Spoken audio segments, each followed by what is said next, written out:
Hello and welcome back to the Nash Metal Production channel here at YouTube, and welcome to another album of the week. This, of course, is episode number 56. Since On Through the Night hit its 40th anniversary this past Saturday, which of course was March 14th, which was the day that it was released. It was, of course, March 14th, 1980. And since it hit its 40th anniversary, that's why I decided to spotlight this album as for this channel's album of the week. So without further ado, let's definitely get into it. This, of course, was the debut album for Def Leppard, of course, following the 1979 EP. Again, through their own label, Bludgeon Refola. Of course, this was their debut, of course, on a major label, which was, of course, was Mercury Records, and Vertigo, though, in Europe, and other of those European countries and states. This, for sure, was a different sounding album compared to the albums that they would release after this one. For an example, On the Night definitely doesn't sound like Pyromania, and of course Hysteria and Adrenalize and any of their more recent work. This was definitely a more primitive sound, very kind of, I don't know if you could say typical, but it definitely is in line of what was coming out of the whole new wave or British heavy metal movement as well. This was definitely has that sort of same feel as some of those bands, and even in some cases some of the albums at this time. Of course, that's all, and what also kind of gives this album an even different feel than, let's say, even albums after this, like High and Dry. And Pyromania is also due to the sort of almost more metallic feel, and that's definitely due to the producer, who of course was Tom Allom. And definitely many people recognize Tom Allom as the guy that produced most of the 80s albums from Judas Priest. And since, of course, British Steel was released on the same year as On Through the Night, and that was the first studio album that Tom Allom produced for Judas Priest, coming off the heels of him producing Unleashed in the East, which I had also spotlighted on this channel right around its anniversary last year. And of course, sooner or later, I'll definitely get to spotlighting British Steel.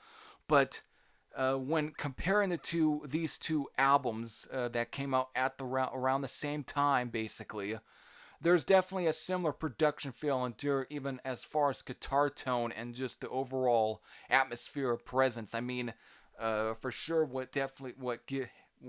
stuff on this sound that has sort of a British Steel feel is definitely more so. It sounds like Hello America and It Could Be You, and of course Wasted, which of course Wasted was definitely one of definitely some of the songs that that Def Leppard was playing in the clubs prior to recording this album. I mean, there's plenty of songs on here that they were definitely were playing in the clubs while before writing the whole album as well. I mean, for an example, the songs such as Rock Soft and Overture are re-recorded tracks from the 1979 EP, which predated this sound by a year, and that was released independently through their own Bludgeon Refola label, which they still run to this day. Actually, they haven't, they haven't disbanded the label. They haven't, discontinued their own label, so they still run stuff through their own label. I think the first time anything was released through the Bludgeon Refola label is actually their 2015 self-titled album, which I reviewed in the past, and boy, does that have a reputation for this on this channel. But anyways, this was definite. The songs Rock Soft and Overture were lifted from those from that EP, and they were a lot even more primitive sounding on that EP. That definitely had a more real a true to form new wave or British heavy metal sound to it due to its primitive feel, especially during that sort of time when a lot of the new the 7 inches and stuff that was definitely had that kind of feel. Here they're definitely on here. Both Rockstop and Overture definitely have a more refined, more I don't know if I could say cleaner, but more tighter feel to them. It doesn't have that sort of very looseness that the EP versions have. So it's definitely they're definitely sound a little more tighter, but they don't.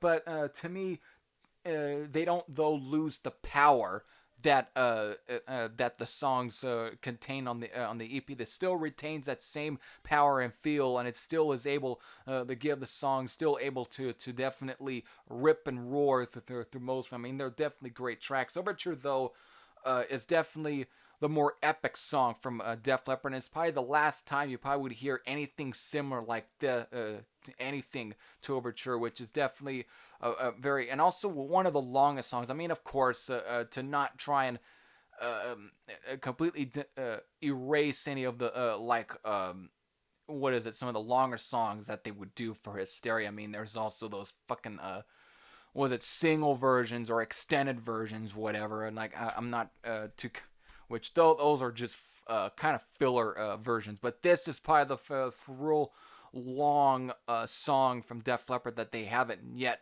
done. They haven't yet ever topped in some ways as far as the length and everything. I mean, the way it just how Overture builds up very melancholic and just very epic in some ways before then building into to that very almost Thin Lizzy-ish feel for this song with its dual guitar harmonies and that throughout of it. I mean, this sound for sure is very typical though of the more epic stuff that a lot of the new wave or British heavy metal bands releasing around this time. Definitely, and of course, this song that ends the album.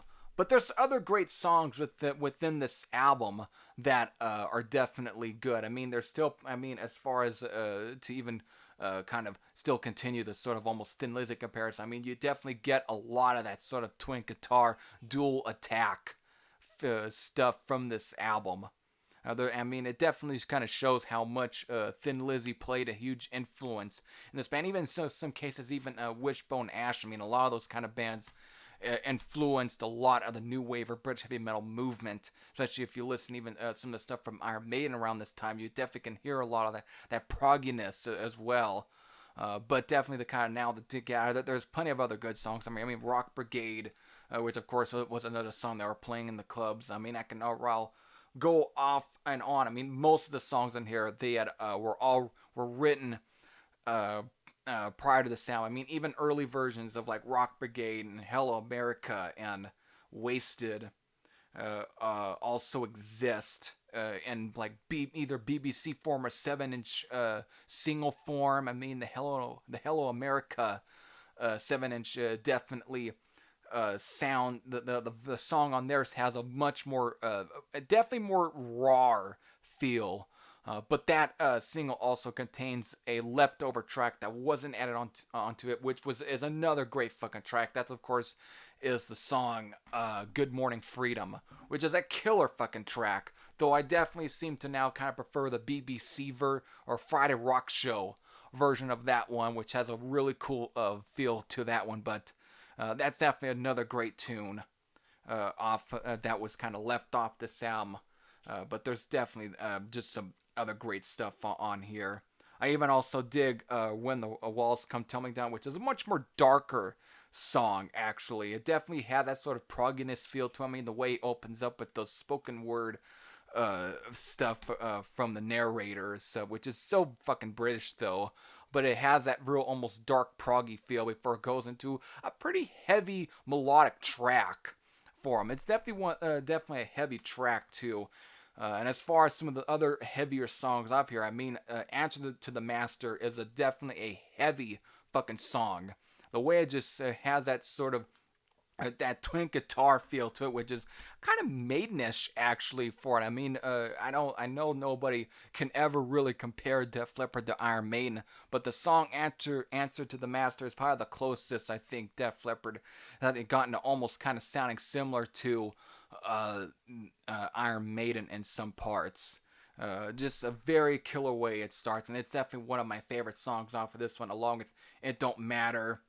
And of course, I've even mentioned Wasted, which is a great another heavy track too. I mean, that is another heavy fucking song off this album.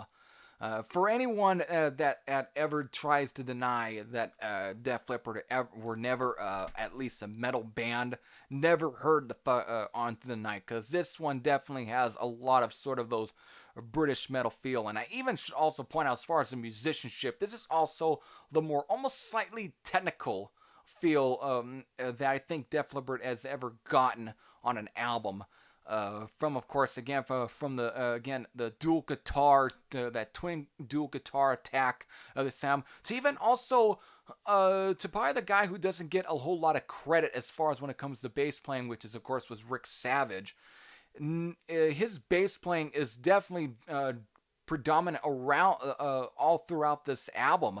Nobody has ever given the guy, I would say, the credit that he deserves, because he's there's some great tight bass playing. You definitely can hear him. If Def Leppard had continued to expand on the sound of this album, Rick Savage could have easily been up there next to like Steve Harris of Iron Maiden, because you definitely can hear him. You definitely can hear a lot of that sort of bass playing picking on here. It's definitely sticks out as a sore thumb on the sound, and I don't mean that in a bad way. You definitely can hear a lot of his bass playing than you probably could ever hear in any of the subsequent albums, which I put more blame on Mutt Lange. I put more blame on him because of due to his real slick production job, even in some cases on High and Dry, which is probably one of the best Def Leppard albums that Mutt Lange ever produced. Even though I got some nitpicks on that album, and it's mostly production wise,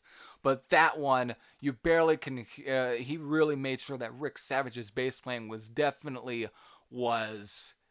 for sure really toned down on that album. I mean, as far as even volume wise, you barely can hear him. But on this album, you actually can hear quite a bit of Rick Savage's bass playing, and that's again due to Tom Allen, who definitely knows how to definitely balance an album for sure. And this is also the most probably the last natural sounding album, because of for one, Rick Allen's drum tone on here is very natural sounding. It definitely sounds like it's again from a drum kit, which seems like after this almost has a bit of a almost prosthetic, very synthetic electric drum sound to them. And of course, Pyromania being the biggest offenders of basically using programmed computer drums.